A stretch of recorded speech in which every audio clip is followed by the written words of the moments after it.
Now, President Biden and other NATO leaders could decide today on more actions to take against Russia. Allied leaders are already placing sanctions against the Kremlin, and now leaders want to add even more pressure. Our Basil John is in Washington, D.C. this morning following the very latest.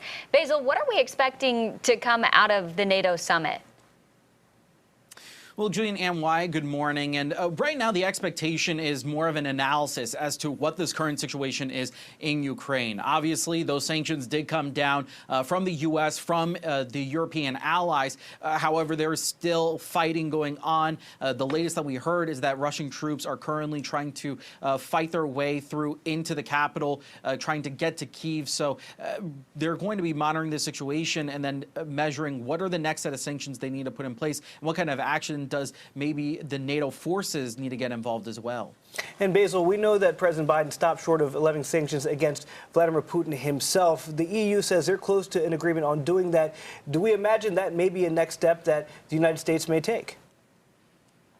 Honestly, it may be a possibility. President Biden did say yesterday that they're observing the situation and they'll be able to proceed afterwards. And he said that doing this again and putting sanctions on Putin is on the table. So if you continue to see Russian aggression, then the U.S. and its allies will have to ramp up whatever the next protocol is. And Basil, this is such a fluid situation, changing by the minute and hour.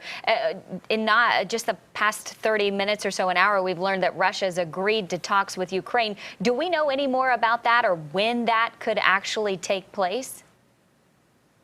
Oh, well, that's actually the big caveat on that whole thing. So it was a discussion going on between Russia, obviously the Russian leader, Vladimir Putin, and also the Chinese leader. Basically, during that conversation, they came to a general consensus that Russia still needs to be open to talks. Russia then said they are open to discussions with Ukraine, but then never specified as to when they'd be able to do it and where they would be doing it. So it could be, yes, we'll be open to talks after we've already taken over the capital if they're able to progress that far. So once that communication is clarified, then maybe some progress can be made.